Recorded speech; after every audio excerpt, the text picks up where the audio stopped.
leen di nuyu di leen ziyaara yaakaar naa ne kàddu yi du bëri ndax démb ci guddi waxtaan nañ lu yàgg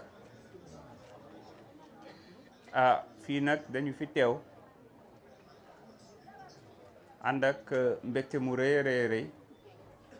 saafonteeg waa Jolof mën naa ne waa Njàmbur waa Ferlo balonteeg ñoom àq waaye tamit góorgóorlu ba askan wi nga xam ne am na lenn ci ñoom ñoo xam ne xëy na lott nañu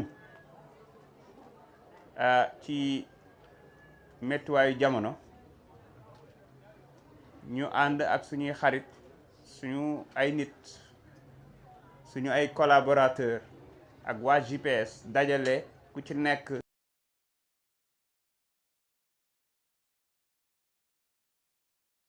ko sànq ñu mën koo séddoog askan wi te jàpp nañ ne luñ doon góorgóorlu di ko def la ba ñu nekk ci opposition kon mënu ñëw pouvoir di ko bàyyi.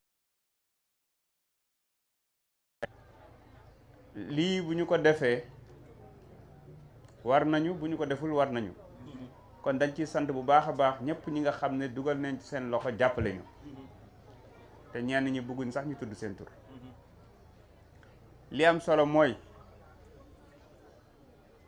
le président de la République Bassirou Diomaye Faye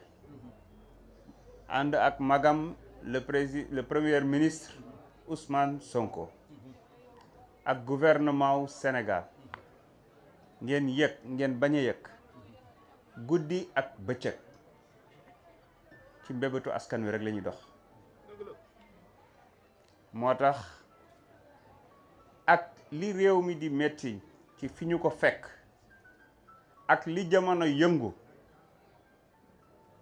nga xam ne dund fépp la cher la flambée des prix waaye li nga xam ne mooy doxal àdduna di énergie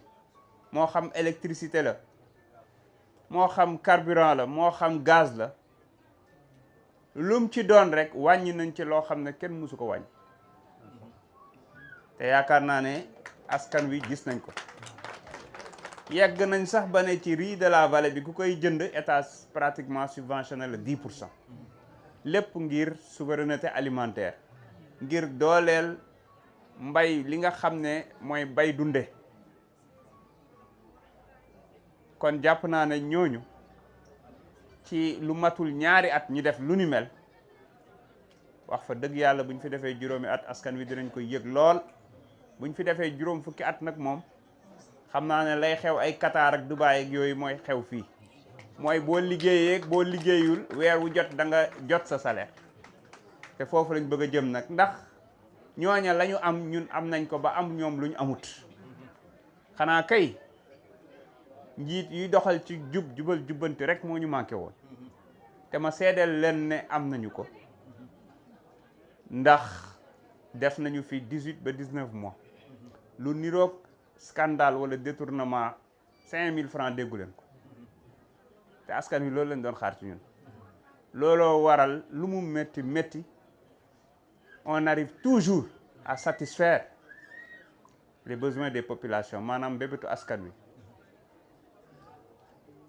Premier ministre présenté na résultat wu bilan d'état bu renégociation yi moo tax ci diir bu gàtt lu mat fukki village fii ci Jolof am nañu courant renégociation boobu moo tax am na yeneen téeméeri village yu ñu dugal ci programme bi nekk en cours Jolof rek laa wax de renégociation bu moo tax am na yoon yu ñu mbébétoon ci Jolof dinaa leen jox exemple tali daara mbalaxe ñun bi ñu yegsee li muy gàtt yokk nañ ci kàmmu buula te yokkuñu dërëm loolu mooy résultat wu renégociation ndax la daan nekk ay rétrocommission ay surfacturation dañ ko teg fële bi ñu jàkkaarloowee ak bailleurs yi ñu ñëw seet si ñu jàkkaarloog entreprise yi dama dajale directeur yëpp ñu toog boobu maa ngi ci ministère bi ma ne leen ñun soxlawuñu intermédiaire soxlawuñu commission directeur yaa ngi toog nii di ma dégg ngeen koy gis ku leen ci laaj lu ton ni tarfatal ay ni bu ngeen ko indee preuve suba ga du xëy si bu soobee yàlla ñu renégocier ko ci moyen de 6 mois benn ci projet yi ñu tuddee PSD récupéré nañ ci 24 milliards 600 mbokk yi 24 milliards 600 xam ngeen lu mu mën buñ ko dogaloon fii ci Jolof tey Jolof naat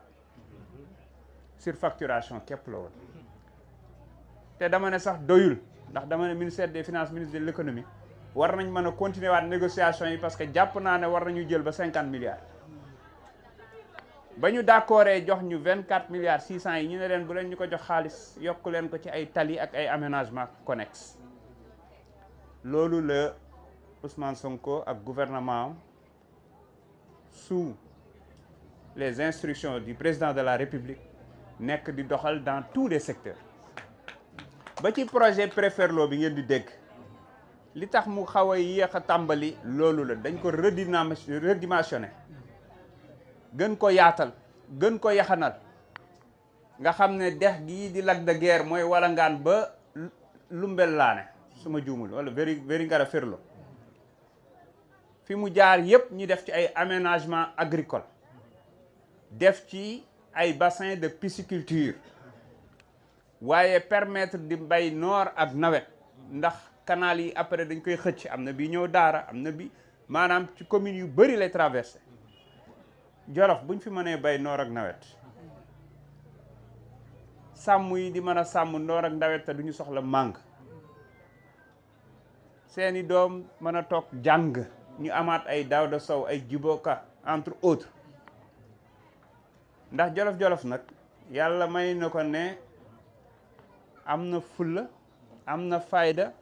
am na fierté nangu naa liggéey jub na loolu la yàlla dogal kon bu ñu leen dooleelee jox leen les conditions qu'il faut du ñu xaar dara ci état te loolu moo wax leen ne projet boobu nga xam ne c'est plus de 300 milliards mooy le projet le mieux structuré boo xam ne président de la République ak premier ministre jàpp nañu ko def nañu étude technique bi man ci sama bopp yor naa maquette bi ak vidéo bi te incha allahu rabbi balaa mandat bi di jeex di ngeen gis ne travaux yi commencé na et su boobaa moom mën naa ne fa lay Jolof di jaaree naat ba faaw mooy li ngeen daan faral di dégg ñu naan vallée fossile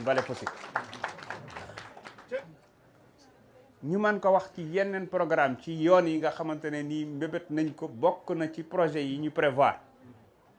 moo xam yoon yi jaar Gassane Thiel jëm Linguère ak Loubel Lana moo xam yoon bi jógee Dooji jaar Linguère jaar Dooji Namarel ba Njum yépp dafa bokk ci projet yi ñu ngi négocier sax pour yokk ci bii jaar Tessékéré jëm Richard Toll li muy firndeel rek mooy parce que Jolof mooy Sénégal yoon moom mooy épicentre du Sénégal maanaam bu amee yoon yooyu est ouest nord sud da ngay traverser Jolof da ngay gagner en termes de kilomètres wala d'heures de voyage lu jéggi dayo te su boobaa Jolof bu nekkee Sénégal yoon ñëpp xam nañ li mu mën a indi ci koom-koom DG Mactar Ba mu ngi nii toog bokk na ci projet prioritaire yi mooy dekkilaat raay bi te président de la République wax na ci lu am solo moom mii bi muñ ko namee yàggul waaye saxaar gaa ngi daw léegi ba Touba de te moom mii la moo ko def ci lu gaaw a gaaw Assemblée nationale nag ña nga fay góorgóorlu di nab nabi yombul waaye ba ñu demee daal fexe nañu ba soppi xar kanam gi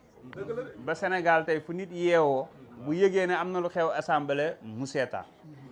ba travaux yi léegi lépp ñu digitaliser ko intégralement ki ko def mu ngi nii taxaw sama wet man nag maay jël résultat yi waaye moom moo def lépp ma seedeel leen tamit nii sama cabinet du ma leen sant parce que ku ci liggéeyul ma dàq ko moo tax ñu folle waaye kii nga xam ne da ngeen koo tànn mi say siis lépp lu ñu réaliser ci département bi ñu ñëwee léegi bu weesoo toog sama bureau di téléphoné moom moo dem dugg bureau ministre sax dañ may woo di ma ko clamé ak directeurs yi fu ne mu dugg lu mu yanu indi xam ngeen financement yi yegsi na jigéen ñaa ngi fii toog mën nañ ko seede dans les 19 communes yi yëpp financement yi dugg na fa xam ngeen ne PNDL bu yàggul rek validé nañu 5 communes fii ci Jolof yoo xam ne commune bu ne dina jot 20 millions jot na ko ba pare sax en principe recrutement de masse yi ñu fi def ndax mbokk yi bi ñu ñëwee léegi daanaka li ñu recruter entre professeur personnel santé enseignant su matul 10 000 soriwu ko de te gis ngeen léegi ñu ngi lancé waat presque 5 000 yu war a ñëw parce que dañu jàpp ne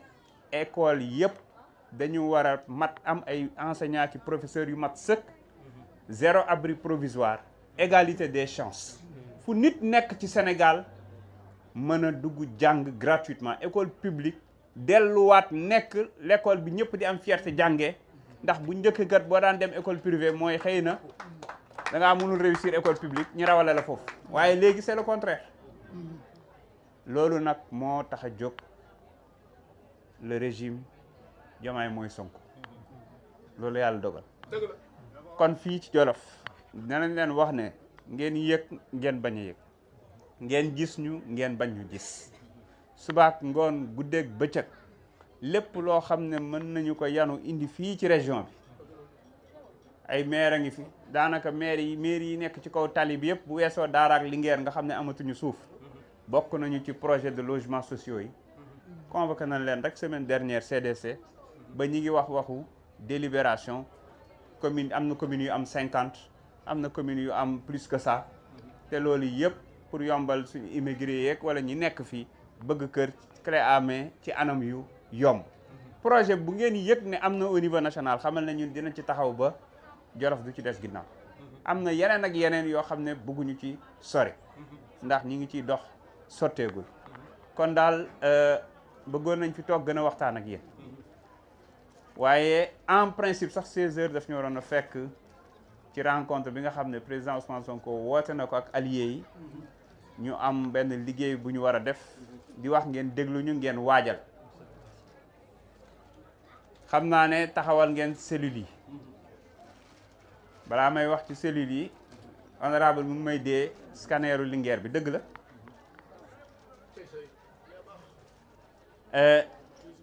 scanner bi ñi ngi tabax fi ñu koy def ci hôpital bi commandé nañu ko ndax fii ku soxla scanner da ngay daw ba Touba wala Louga wala Dakar loolu yaakaar naa ne balaa yàgg dara dina nekk un vieux souvenir bëri na sax ay case de santé yu nekk diggante ay Lendé ay Julki ak yu ni mel 5 wala 6 cases de santé yëpp dañ leen a érigé def leen poste de santé depuis janvier 2026 sans compter les ambulances yi ñu fi dugal te am na beneen loo bi ñëwaat amul benn commune bi nekk Jolof te doo am ambulance bu mucc ayib amut te sekkee rek ñeneen ak ñeneen jot nañu te lépp bi ñu fi nekkee nii la forage yi pas plus moins de 10 forages yoo xam ne réparé nañu ko sans compter yi nga xam ne dañ ko yu bees la yu ñu defar moo xam ay mbuula la moo xam ay som la ainsi de suite te am na yeneen yoo xam ne programmé nañ ko mooy les forages yi nga xam ne complet di polariser ay villages yu bëree bëri je pense que say Cissé am na nombre bi xam na fan ak fan la normalement mardi rek waa PIDC dinañ dem dolli pour benn forage aussi bu ñu war a def foofu parce que xam nañ ne ranch bi soxla na ndox ci loolu la ñu nekk guddeeg bëccëg la ca des nag mooy dañ fi war a toog 50 ans boo fi bëggee toog 50 ans day am taxawaay booy am mooy travail de terrain mbokk yi maa ngi gis cellules yi ñuy monter may remercier bu baax a baax Mansour Fall ak équipe am ak Pape Babacar Diop qui travaille dans l'ombre kenn ci ñoom ñoo jiitu ci parti bi pratiquement su weesoo fii ci Jolof de ñi nga xam ne ñoom laa njëkk a àndal identifier leen bu weesoo Khady Mbaye Ndiaye suñu yaay Malick Diala ak Sayar Ñaa yàlla dogal na kenn nekkul ci réew mi waaye seen xel yëpp mu ngi fii Malick Dia day xëy di